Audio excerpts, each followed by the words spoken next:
We're now joined by the IEC's General Manager of Electronic Matters, James Aphane, to further discuss the Electoral Commission's nationwide workshops aimed at empowering aspiring electoral candidates. The Electoral Commission is currently rolling out a series of information workshops across the country to prepare potential electoral contestants for the 2026-27 local government elections. The first sessions take place in Gauteng next week, officially launching the national program. Now, these workshops are intended to equip unrepresented political parties, newly formed parties, and aspiring independent candidates with knowledge and guidance. James, a very good afternoon to you, and thank you so much for your time this evening, rather.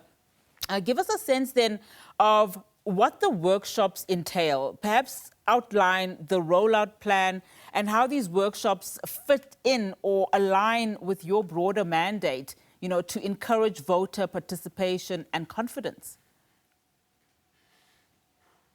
Thank you very much, Unachi, and good evening to the viewers of SABC. We have, as part of our plans for the elections, have had briefing sessions following the 2024 national elections. And lessons learned there have been put together into what we call a national planning document. We had a national planning indawa. So as part of the roadmap is for us, as we know, that the term of councillors will expire next year on the 1st of November, meaning as the IEC, we need to be ready to deliver an election from the 2nd of November next year up until towards the end of January 2027.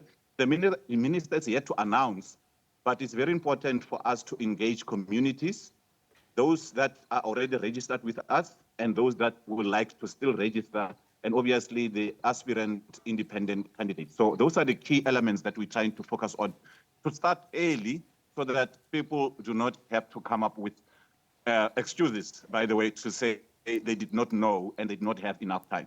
Yeah. And I mean, you mentioned starting early. Most often you start early, but then somehow, somewhere, that participation wanes and people forget about it. So I would imagine you start early, but you'll keep the momentum going throughout, the course of this period. You mentioned, of course, that, the 1st of November is really the date that you are really eyeing, particularly November 2026? Yes, the 1st of November, by the way, is the expiry of the current municipal councils. So between the 2nd of November and January next year, the minister will announce a date. So in terms of the rollout plan, which is what you also asked in your previous question, we started in Gauteng and we went all over the country, and now we only left with Northwest and Eastern Cape, which we will conclude next week. Okay, so you've highlighted that unrepresented and newly formed parties, as well as independent, aspirants, are the core focus. What gaps or challenges did the IEC identify in previous elections, that made this targeted approach necessary, especially in your historical, under-resourced areas in the country? Well, the challenge has always been time. People always complain about time, but I mean, as the saying goes, you lose time at the beginning and not at the end. But you also asked a question which I did not adequately respond to in terms of starting early and engaging people continuously. We do have a team of MOCs, municipal outreach officers, that are all over the country. There's over 800 of them that are continuously engaging both the public in terms of voter registration and making sure that the details are up to date. Because in this election, you cannot be allowed to vote anywhere else. You need to register and now come back to vote where you are registered. So the challenges are registration, of course, to make sure that you are registered correctly. Because as an aspirant independent candidate, you will need to make sure that if you want to participate in a particular ward, your ward where you have registered, your supporters must also come from that ward. So registration is very key in this election to make sure that people are correctly registered. That's why we encourage people to continuously check their registration details. Subsequently, you're going to get the candidate nomination that gets opened. And people must be very careful of the requirements for candidate nomination because it has specific closing times once the election timetable has been published by the commission.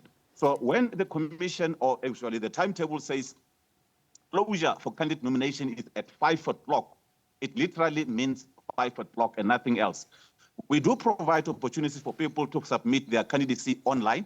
People can still submit at their local municipal offices, IEC offices, but it's easier when you submit things online because you can do it at the comfort of your own home, and we will make sure the system is open for you to start capturing at least 2 weeks before the election gets proclaimed, because once proclaimed, the voters' roll closes, which is what I alluded to, that people must make sure they are correctly registered.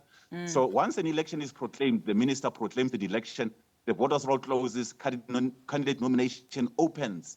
But 2 weeks before, we're going to make sure that the system is open so that people cannot come and tell us the system closed them down, because that's what the system is designed for. Yeah, and if it closes at 5, according to legislation. We've seen that happen in the past. Sorry to come in there, James. In the past, as we wrap up our conversation, and I mean, I'm hearing you speak a lot about adherence to those regulations and also independent candidates. How prepared are you as the IEC to handle those potential surge in independent candidates and even new political parties, as we've seen in the past, especially under now the newer electoral frameworks?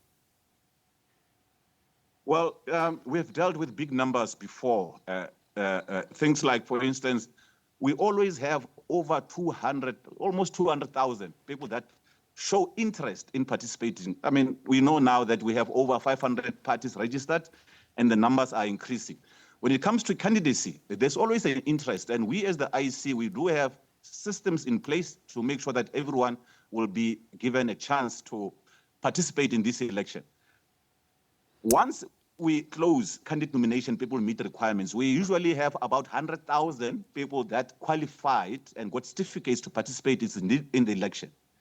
But we always know that there's a limited number of seats. You know, for municipal councils, it will be more or less 10,000, 9,500 or so. So it's only those seats that will be occupied, and people will obviously compete for those seats. But the important thing is, yes, our systems are really capable to allow people to submit their candidacy, both manual systems at your local office and online. And we do encourage online, because as you submit your candidacy, you can see that the requirements get checked on the fly. In other words, as you enter an ID for your supporter, it shows that the supporter is within your ward, then you can proceed. Yeah. James, thank you so much for your time. Really do appreciate it. That's the IEC's General Manager of Electoral Matters, Pleasure. James Aphane.